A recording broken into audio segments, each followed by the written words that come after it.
All right, hello. Can you hear me? It sounds like it. This is me.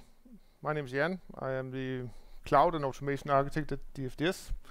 DFDS is, if you don't know it, a pan-European shipping and logistics company. So that's some of the things that we have done and why we've done it makes a little bit sense. I'll spend a very short amount of time setting the stage. This is one of the first DFDS ships. It's a steamship, so it's a very old company. I think most Danes nowadays mostly know DFDS from this cruise ship. But 2024 DFDS is actually kind of big and much bigger than we think it is. Rail, trucks, e-trucks, terminals, and very, very big route map across Europe. We are in Turkey, all across the Baltics and North Sea, in Gibraltar. I need to find an excuse to going there and inspect something, I think. 17,500 employees and 3 data centers with 450 people in the tech group, all serviced by a comparatively rather tiny 5-person platform group which does everything related to developer platform. As so many other companies, we have data centers, core data centers on land. We're also in 2 of the major public clouds, AWS and Azure. A little bit oddly, we also have almost 100 data centers that are floating around somewhere and are intermittently connected. Like any other old enterprise, we have a vast variety of stuff.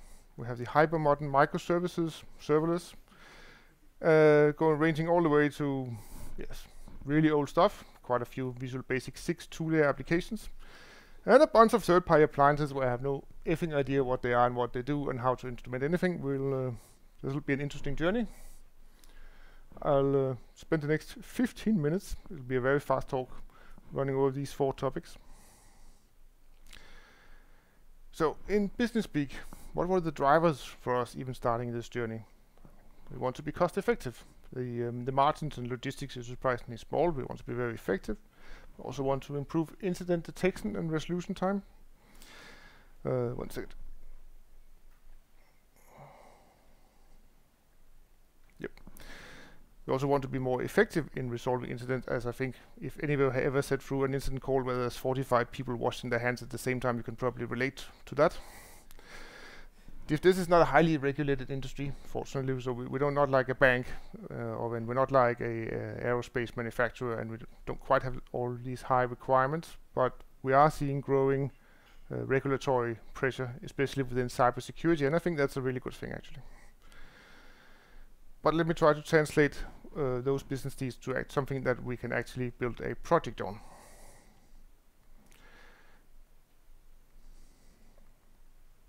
Yes. Sales journey reliability, because we want to very reliably take your money. Having taken your money, we also want to deliver on that. That's also kind of important for 2 reasons. Both of us, because we want to succeed in the market and we want to give our customers, users, and many others a great experience. And we also want to try to avoid the situation that we have seen a couple of times, that where if there is a operational problems in the terminals, this is what the Google Maps traffic map around, for example, Dover terminal starts to look like. And then their very senior people start calling our very senior people, and we really don't want that.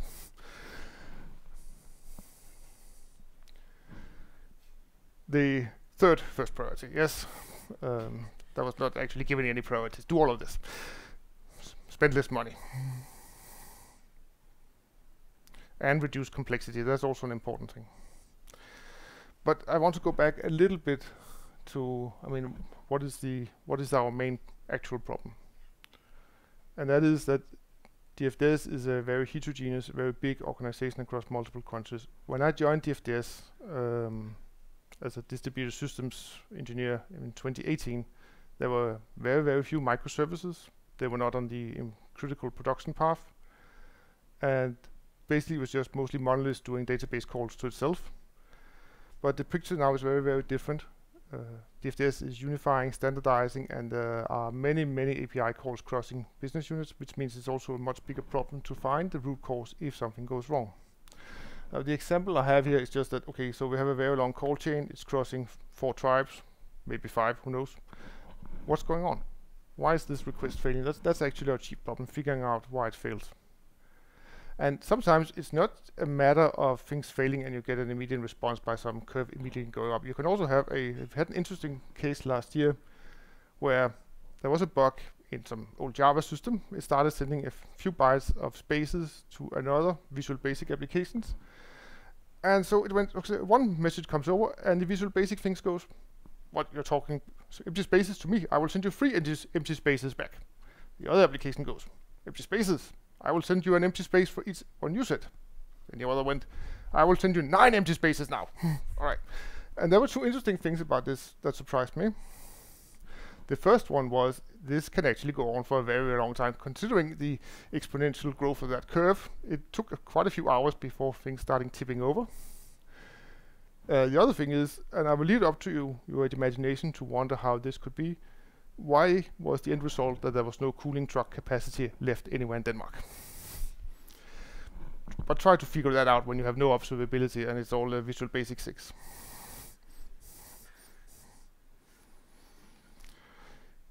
I think I'll skip a little bit fast over this one because this is one of the advantages. Disadvantages are coming last. A lot of other people have talked about this. We had a lot of the same thoughts about like what model do we want to go with. For a lot of the rest of our cloud platform, we've gone the second option to deliver a product that's optional to use, but where people opt into using it because it's just the easiest way to get stuff done. In this case, we're still offering a platform product, but there's much greater push from central management to onboard to it because we have real issues. And I think your options here will depend on how great your need is and how mature you are as an organization. If you start late, there's likely to be more recognition of the need for it from the business side, but you will also have factions that really love Elasticsearch or CloudWatch. Actually, nobody will love CloudWatch. But there will be factions that has their own opinions about things. So there are advantages and disadvantages no matter where you are on that maturity journey. A little bit about scope and people involved. I hope you can read it. We very early on decided that we wanted to distinguish between application observability and physical infrastructure observability. And that is a very vague boundary. Fundamentally, we wanted to focus on customers that were developers, DevOps, and the business users using those applications. The other main group that would have been obvious to discuss with was the physical infrastructure, IT people, the VMware people, the network group, the physical network group. But that just broadens the scope quite a lot, and I absolutely believe that the downsides to a one-size-fits-all would have outweighed the upsides of going with a slightly narrower scope in this case. I do expect it to start bleed over a little bit on the edges every once in a while. I also want to say now I distinguish a little bit between application observability and infrastructure, but it's very essential to have the application infrastructure here as well. Databases, API gateways, Kubernetes, all of the software-defined infrastructure basically. Yeah, sorry, I forgot to tap. In DFDS, we have a very strong enthusiast community, and that's absolutely a blessing, especially with a very small platform group. We don't have like an official enthusiast role or anything like that, not an engineering fellow or anything like that, but we make a lot of space for people who are passionate about the craft. We host tech talks, and we actually take the Oslo boat on a yearly cruise around where people talk nerd stuff for 3 days. So there's a lot of room in here, and we try to build that community in here. A little bit cynical to say it's a very cheap way to get shit done when you don't want to pay for a dedicated platform group. So you can take that as you want. So yes, I think having enthusiasts is absolutely worth it. It helps a lot to drive something. There are some people in here who are passionate about it. If you're going to Turkey, for example, and you want to sell them on observability, having people there who care about it and that you have boosted and you are giving them a slot and you give them the credits and all this, it'll help so much in getting your buy-in for this journey.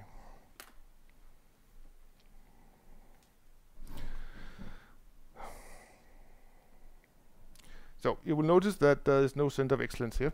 That also means that we actually also depend on the enthusiast group to, as I said, provide free labor, but also to come up and help us define the standards that are absolutely essential for this project to succeed. I'm not going to claim it's easy to run a project like this, because you will have much less control over the output, both because people might disagree with you and you might need to spend a lot more time convincing them that your idea is the right one, and maybe you'll lose a few times, but it's generally okay. But you might also risk that, for example, if the logistics tribe has gotten their needs met, then you don't have then they'll have to bow out because their management does not want them to spend all that much time on it anymore. So there'll be more cycling of people in and out. I'm going to skip a little bit quickly over everything about architecture. I think the main takeaway I want to make here is that to avoid multi-tenancy issues and to give as much autonomy to people, we try to identify, or rather we let people identify which gravity centers there were. Like if in a logistics tribe you have the monolith application, fine, you get a stack. You also have the microservices, fine, you also get a stack, and then you don't have to argue about how that's set up, and you can configure the collectors and pipelines accordingly, according to your own needs. And because we want to solve the distributed murder mystery thing, unless there's specific need for anything to stay secret, all of the engineers can look at everything that's coming in. Similar, we host the collector centrally to make it more efficient for the developers, but we allow them to customize the configuration just via Git pull request. At least we're going to try that out and see how that works, because it's not actually running yet. People. There's different kind of people in any company and in the world. We have those that are charging ahead. That's super cool. We're also seeing a lot of people who like following the enthusiasts, copying them and taking notes from it. And the enthusiasts, they really like to talk about what they're doing. They also have pride in their craft. And so you can give them a stage, and they will drag a lot of these followers along for free. And that's, again, super cool. And then a lot of the enthusiasts will hit all the teething issues, and they will be tolerant of that. The followers will hit many fewer teething issues. Somewhere down the line, the pragmatic, careful people will follow along. And then I think you should just accept that there's a segment that is going to be a pain in the butt to get along. They don't want to, there's no business need, whatever. It won't, you'll never get to full coverage on this. I don't expect that in DFDS at least. That's fine. I don't think it's an issue. If there's a business need for it, it'll get fixed.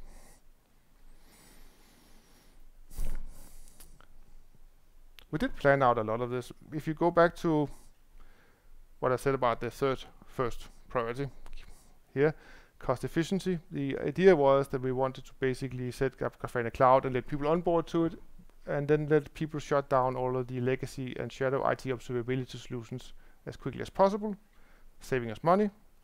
Then we would start to roll out tracing. Then we would start going back to the cost efficiency thing by showing people how much money they were spending.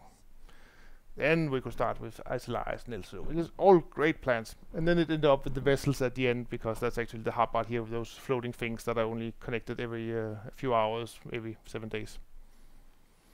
And by that plan, we should be somewhere around here. The reality, well, okay. I still think the arc of the plan is sound, okay? I mean, starting from the core, then growing out from that was sound. Maybe putting up artificial barriers for which features people could use, that was, yeah. So we're not doing that anymore. And that's cool. Why stop people? If they have a need for tracing and they can demonstrate the value, super cool. And we're already having had some people who will take talks to the rest of DFDS about the value and what you can get out of it. And that's work taking off my plate. Again, super cool. I'm not going to bore you going through every single initiative we have done to get some buy-in for this, but there's two I want to mention. One of them is that, like I think Novo Nordisk also did, we have put pre-configured packages out there that people can plop into their own applications, so that becomes really easy to onboard. And they're opinionated because we don't, I mean, they had come in with some pre-configured defaults that make it really easy to onboard. We don't need to solve every situation. I mean, fortunately here we are not Grafana, we don't need to have a very generic solution. We can focus on our narrow needs, so that's fine, and it helps a lot of people very quickly for least amount of effort. The other thing I want to highlight here is that Grafana has a lot of teaching material and really cool workshops. I have been in a workshop with Matthias. I think he's maybe out in the hall somewhere. He's really good at having workshops, and you use those resources. I mean, they're free and they're there for you to be like Grafana, so you start paying them money. And that's super cool. And you mutual benefit here going on. Lessons learned. Yes, sorry. I think be realistic about how fast this thing can go and how much work it is. It takes a lot of time. I don't know exactly where this misconception in DFDS turned up, but I do know that somebody at the senior management level thought that they will sign the contract by 1st of January, and then by the 1st of April we'll be completely done. And then needless to say, that has not happened, and I did not expect it to either. So identify your user journeys, like I said before. If you really want your sales process to be reliable and it's crossing so many different tribes, to get there you need somebody to shepherd it all the way through. Governance model, skipping all that. Yes, it is a strategic decision. It needs buy-in. You can only go so far with bottom-up enthusiasm, at least if you are DFDS size. If you're a small startup or scale-up, and absolutely I don't think then you can sneak it by management, but you can't do that at our size. Alignment. You need to agree on how to use this thing and what to call things, because otherwise things will not be compatible and you cannot find it. I've dropped some examples, so we will not go through them in any great details, but also think about the more alignment you have, you're also raising the bar for how much effort people have to put in to buy into this thing. And that means that they are more resistant to opting into this thing, and it also means that they are, even if they do implement it, they will probably do so poorly. So try to aim for some reasonable amount of effort for people to onboard to this thing. Now I said, why is it important to align on namings, for example? Okay, let's see that you want to do a super simple query. You want to know what is the uptime metrics of all your production services. And I will ask a rhetorical question. How many ways can we express for every given service that is a production service? Yes, you can do that. So that is, I counted 14. So you need to agree on what to call, right? Is it env-production? Is it env::production? Is it prod, non-prod, p, prod, or whatever production is called in Turkish? I don't know. I also saw a couple of those in local languages. That's really weird. Regulatory, super boring topic. But it actually cost us a month in the beginning when the security architect stopped by and said, hey, it's super cool, we got this thing. Can you make sure that we now live up to NIST requirements? And then he handed us a long piece of text. I took a small example up here. So you should give access only to account with business need. What the heck does that mean?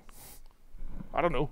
Okay, so now I have to talk to, okay, exactly how do I talk to? Because I know now if I go talk to the GDPR team, oh, that's dangerous. Let's not talk to the GDPR team. Should I talk to group legal? Oh, no, that's probably also dangerous.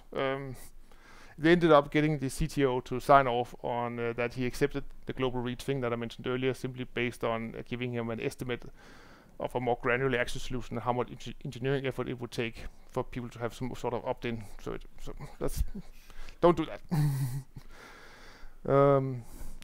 And also, this is your thing, right? All of the certifications that you see that this is NIST or GDPR compliant, all the things, it only covers the vendor's part of it, the things they can control. So it really is your responsibility to get this right. When it comes to GDPR, well, the easiest way to not run into GDPR issues is to not allow any GDPR data. So tell people they are stupid if they send GDPR data to the login system. Also, plain text passwords is also bad, and then you can use the collector configuration to filter out the most obvious. There's also some plugins. I don't think Grafana Cloud has it yet, but there are also plugins on the server side where you can scan through leakage on some systems.